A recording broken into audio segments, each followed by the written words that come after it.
우리가 오늘 함께 살펴볼 말씀은 예레미야 48장 그리고 11절에서 25절까지의 말씀입니다. 예레미야 48장은 그 모압 민족에 대한 하나님의 심판의 말씀입니다. 그 이스라엘이 살고 있던 그 지중해 지역에는 이스라엘과 유다 말고도 여러 민족들이 함께 살고 있었습니다. 해양 쪽으로 좀만 가면은 블레셋이 있었고요. 내륙 쪽으로 이제 블레셋 옆에 보면은 북이스라엘과 남유다가 있었고요. 또 그 오른쪽으로 사해를 넘어서 조금 내륙 쪽으로 들어오면 위에서부터 암몬, 모압, 에돔 이렇게 자리 잡고 있었습니다. 그 위쪽으로 조금 더 보면은 이제 아람이 있고요.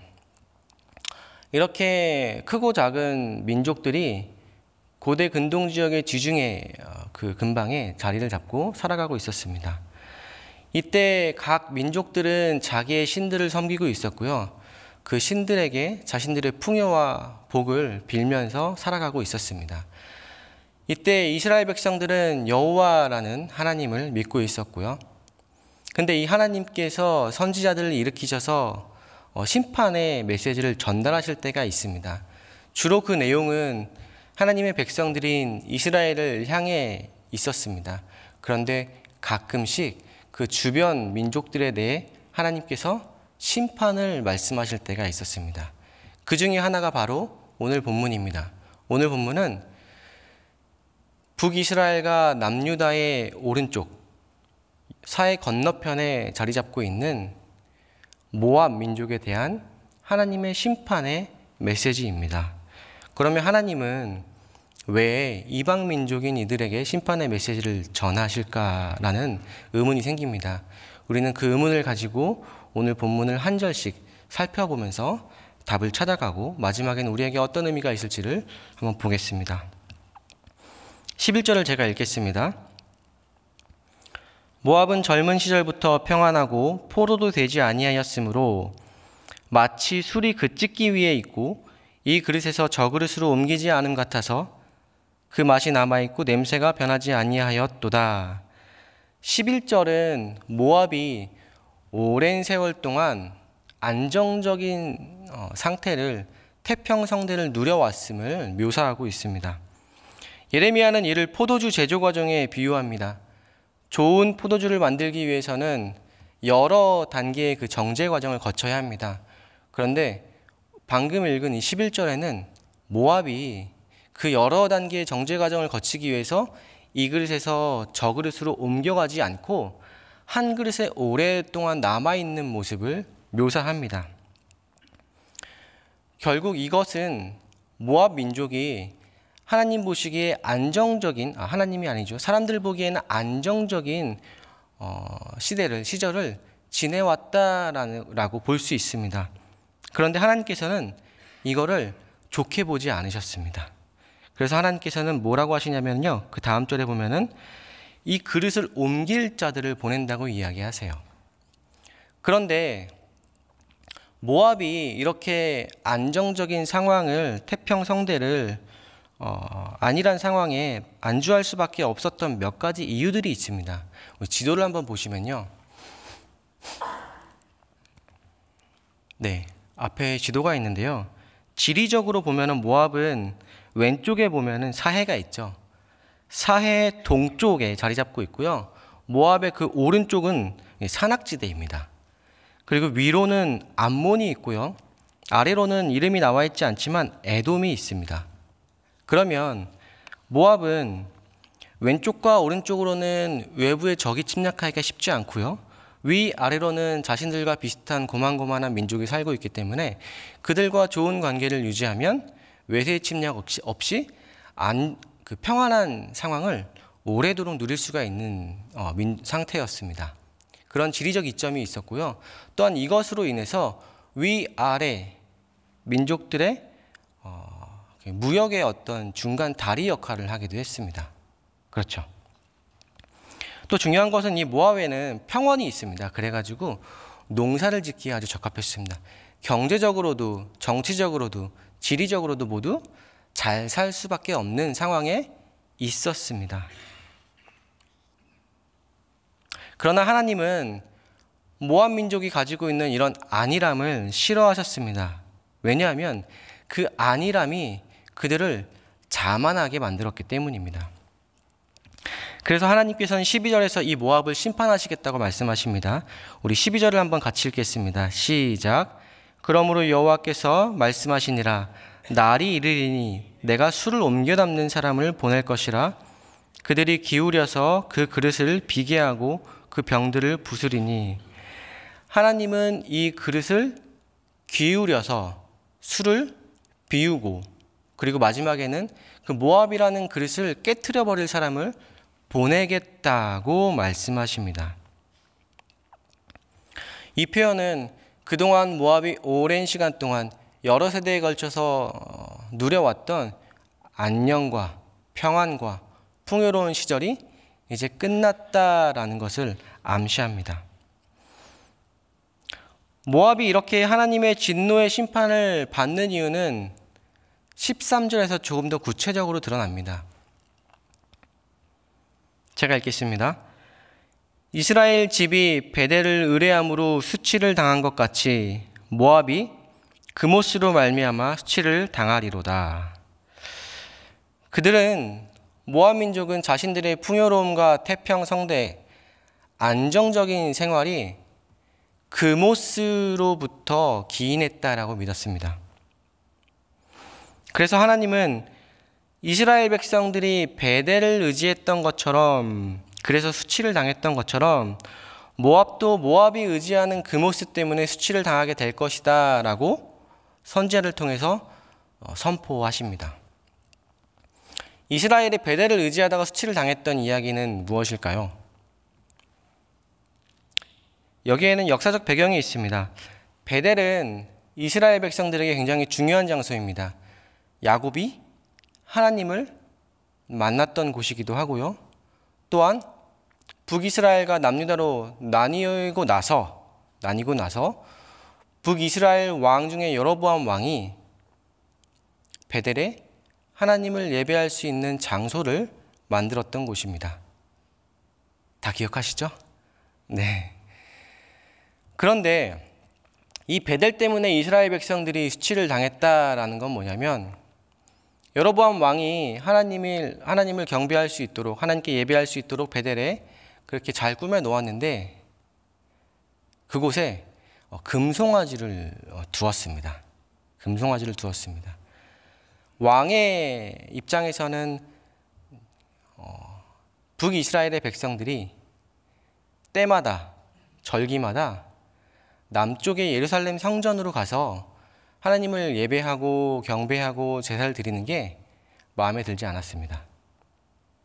왜냐하면 하나님이 계시는 성전과 법궤가 있는 그곳이 이스라엘 백성들에게는 어떤 정통성이 있는 곳으로 여겨졌기 때문에 그렇습니다.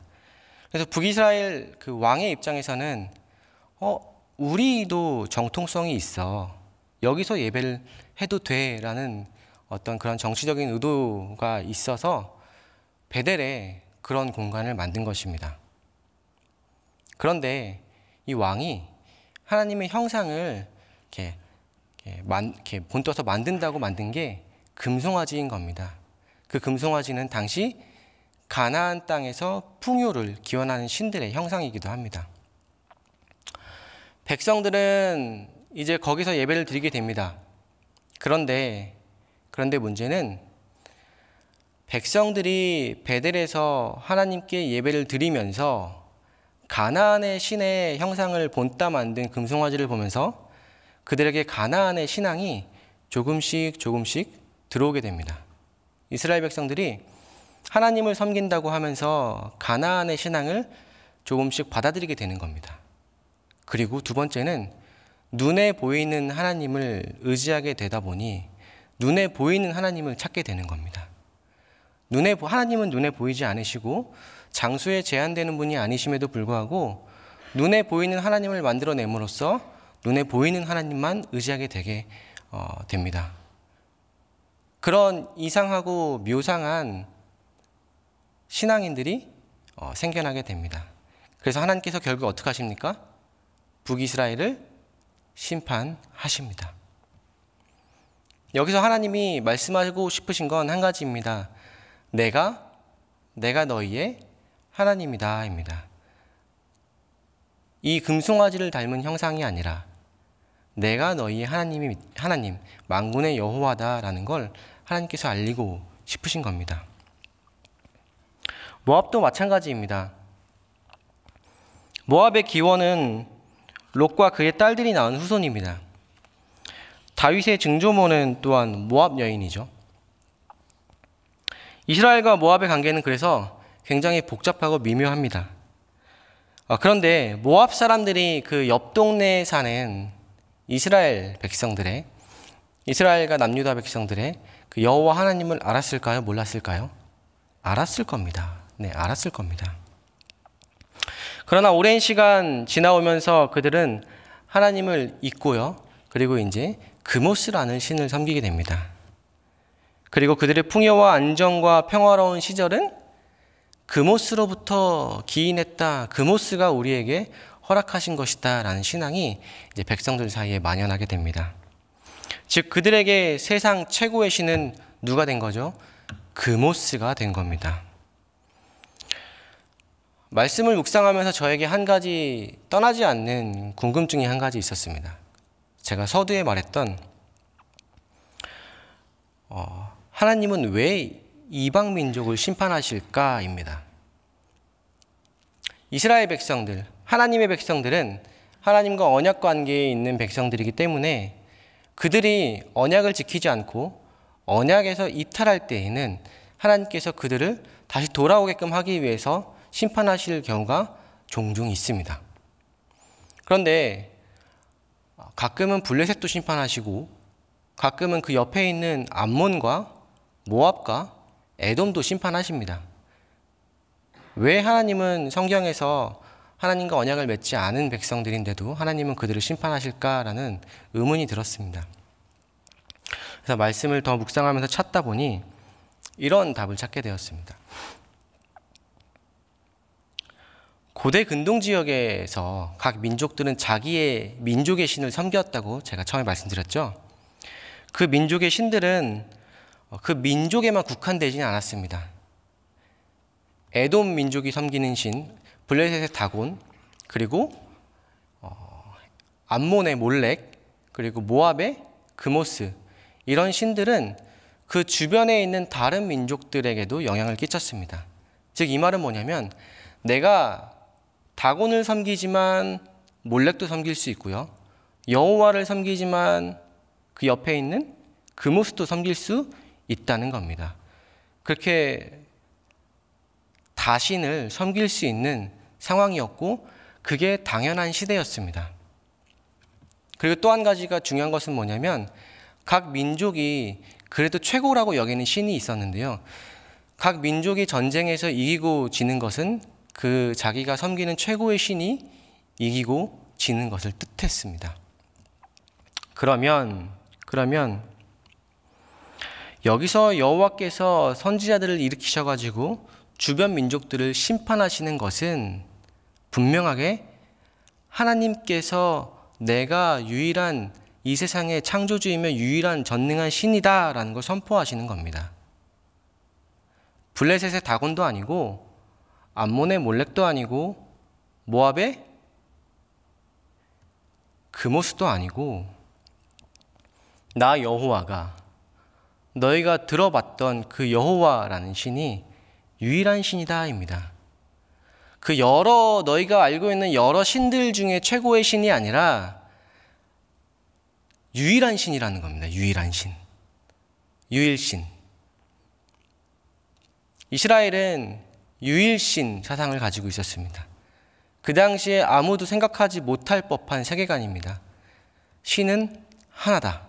여호와 하나님뿐이다. 하나님께서는 선지자를 통해서 이스라엘 백성들을 통해서 나타내고 싶으셨습니다.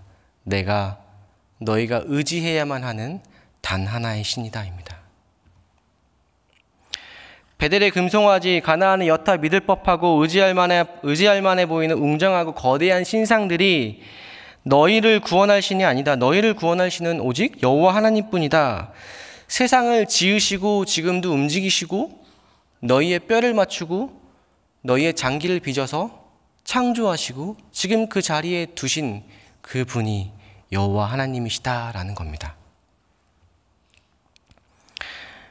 만군의 여호와가 이스라엘의 하나님께서 이와 같이 말하노라. 내가 세상의 유일한 신이다. 48장 1절부터 마지막 절까지 중간중간 계속 나오는 말씀입니다. 나 여호와가 말하노라.